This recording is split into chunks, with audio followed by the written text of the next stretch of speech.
പ്രധാനമന്ത്രി നരേന്ദ്രമോദി ഇന്ന് ബീഹാറിലെത്തും. മുൻ മുഖ്യമന്ത്രി കർപ്പൂരി ഠാക്കൂറിന്റെ ജന്മസ്ഥലമായ കർപ്പൂരി ഗ്രാമത്തിൽ നിന്ന് തെരഞ്ഞെടുപ്പ് പ്രചാരണത്തിന് അദ്ദേഹം തുടക്കം കുറിക്കും. സന്ദർശനത്തോടനുബന്ധിച്ച് ബീഹാറിൽ കനത്ത സുരക്ഷയാണിപ്പോൾ. പാറ്റ്നയിൽ നിന്ന് വിനീത വിജയ് തത്സമയം ചേരുകയാണ്. വിനീത, ഗുഡ് മോർണിംഗ്. പാറ്റ്നയിലെ ജീവിതമൊക്കെ കുഴപ്പമില്ലാതെ പോകുന്നുവെന്ന് വിശ്വസിക്കുന്നു. തെരഞ്ഞെടുപ്പിന്റെ ചൂട് കാര്യമായി വന്നു കഴിഞ്ഞു പാറ്റ്നയിൽ നിന്ന് ഞാൻ മനസ്സിലാക്കുന്നു. ബീഹാർ പൊതുവെ കടുത്ത ചൂടിലാണ്. തെരഞ്ഞെടുപ്പ് ചൂടിൽ വിവരങ്ങൾ എന്തൊക്കെയാണ്?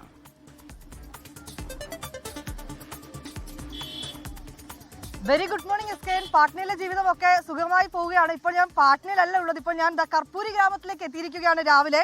ഇവിടെയാണ് പ്രധാനമന്ത്രിയുടെ ആദ്യ പരിപാടി ഉള്ളത്. ഈ കർപ്പൂരി ഗ്രാമത്തിൽ ഞാനിപ്പോൾ നിൽക്കുന്ന ഈ വഴിയിലൂടെ പോകുമ്പോഴാണ് ഈ കർപ്പൂരി ഠാക്കൂറിന്റെ സ്മൃതി ഭവൻ ഉള്ളത്. അവിടെയാണ് പ്രധാനമന്ത്രി എത്തിച്ചേരുന്നത്. രാവിലെയോടുകൂടി വലിയ സുരക്ഷാ ക്രമീകരണങ്ങൾ തന്നെയാണ് ഈ മേഖലകളിലൊക്കെ തന്നെ ഒരുക്കിയിരിക്കുന്നത്. ഇപ്പോൾ SPG വന്നിട്ടുണ്ട്, സുരക്ഷാ ഉദ്യോഗസ്ഥർ വന്നിട്ടുണ്ട്, ഡോഗ് സ്ക്വാഡ് വന്നിട്ടുണ്ട്. അങ്ങനെ എല്ലാ മേഖലകൾ കേന്ദ്രീകരിച്ചുകൊണ്ടുള്ള പഴുതടച്ച സുരക്ഷാ ക്രമീകരണങ്ങൾ ഒരുക്കിയിട്ടുണ്ട്. അവിടെ ഇപ്പോൾ പരിശോധനകളൊക്കെ തന്നെ നടക്കുകയാണ്. രാവിലെ 10 മണിയോടുകൂടി പ്രധാനമന്ത്രി ഞാനിപ്പോൾ നിൽക്കുന്ന ഈ കർപ്പൂരി ഗ്രാമത്തിലേക്ക് എത്തിച്ചേരും. എനിക്ക് പിന്നിലായുള്ള കർപ്പൂരി ഠാക്കൂറിന്റെ സ്മൃതി ഭവനാണ്. ഈ വഴിയിലൂടെയാണ് പോകേണ്ടത്. അവിടെയൊക്കെ വലിയ സുരക്ഷാ ക്രമീകരണങ്ങൾ ഒരുക്കിയിരിക്കുകയാണ്. അവിടെ എത്തി അദ്ദേഹം പുഷ്പാർച്ചന നടത്തും.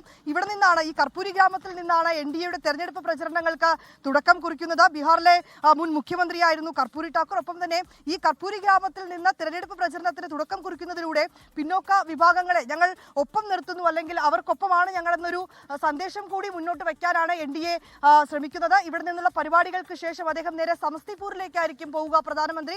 അതിനുശേഷം ബെഗുസരായിലേക്ക് എത്തും. ആ രണ്ട് മേഖലകളിലായി അദ്ദേഹത്തിന് നിരവധി റാലികളുണ്ട്. ഒപ്പം തന്നെ പൊതുസമ്മേളനങ്ങളിലും അദ്ദേഹം പങ്കെടുക്കുന്നുണ്ട്. ഇന്ന് ഇങ്ങനെ ഈ രണ്ട് ഇടങ്ങളിലാണ്, സമസ്തിപൂരിലും ബെഗുസരായിലുമായിട്ടാണ് പ്രധാനമന്ത്രിയുടെ പരിപാടികളുള്ളത്. അതിനുശേഷം ഈ മാസം 30-ാം തീയതി അദ്ദേഹം വീണ്ടും ബീഹാറിലേക്ക് എത്തിച്ചേരുമെന്നാണ് നമുക്ക് പാർട്ടി വൃത്തങ്ങളിൽ നിന്നൊക്കെ അറിയാൻ കഴിഞ്ഞിരിക്കുന്നത്. പിന്നീട് നവംബർ 1-2 അദ്ദേഹത്തിന് ഈ ബീഹാറിൽ ചില പൊതുസമ്മേളനങ്ങളിലും ഒപ്പം തന്നെ തെരഞ്ഞെടുപ്പ് പ്രചരണവുമായി ബന്ധപ്പെട്ടുകൊണ്ടുള്ള റാലികളിലും ഒക്കെ അദ്ദേഹം പങ്കെടുക്കുകയും ചെയ്യും. ഇന്നലെ അദ്ദേഹം ഈ ബീഹാറിലെ യുവ നേതാക്കളുമൊക്കെയായി അദ്ദേഹം ഓൺലൈൻ വഴി സംസാരിച്ചിട്ടുണ്ടായിരുന്നു. ഏറ്റവും പ്രധാനമായും ബീഹാറിൽ ലാലു പ്രസാദിന്റെ ഒക്കെ നേതൃത്വത്തിൽ നടത്തിയിരുന്ന ആ സർക്കാർ അത് ജംഗൽ രാജ് ആയിരുന്നു എന്ന തരത്തിലുള്ള ചില ആരോപണങ്ങൾ BJP മുന്നോട്ട് വയ്ക്കുന്നുണ്ട്. ഒപ്പം തന്നെ ആ കാലത്ത് ലാലു പ്രസാദിന്റെ ഒക്കെ ആ കാലത്ത് വികസനങ്ങൾ വന്നിട്ടുണ്ടായിരുന്നില്ല. NDA എത്തിയതിനു ശേഷമാണ് ഈ ബീഹാർ വികസനത്തിലേക്ക് മാറിയത്. ഇങ്ങനെയുള്ള പ്രധാന കാര്യങ്ങൾ ഉയർത്തിക്കാട്ടിക്കൊണ്ട് തന്നെയാണ് NDAയുടെ പ്രചരണം ശക്തമാകുന്നത്. ഏതാണെങ്കിലും ഇന്ന് പ്രധാനമന്ത്രി ബീഹാറിലേക്ക് എത്തുന്നതോടുകൂടി, അദ്ദേഹം പൊതുസമ്മേളനങ്ങളിലും റാലികളിലും പങ്കെടുക്കുന്നതോടുകൂടി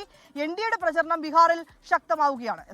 ഓക്കെ, താങ്ക് യു വിനീത വിജയ്. കർപ്പൂരിയിൽ നിന്നാണ് നമുക്കൊപ്പം വിനീത ചേർന്നത്. ലോകത്തെവിടെയായാലും ഏത് സമയത്തും 24 വാർത്തകളും ഓഗ്മെന്റഡ് റിയാലിറ്റി പാക്കേജുകളും എക്സ്പ്ലെയിനറുകളും വിശദമായി കാണാൻ ഞങ്ങളുടെ YouTube ചാനൽ നിങ്ങൾക്ക് സബ്സ്ക്രൈബ് ചെയ്യാം.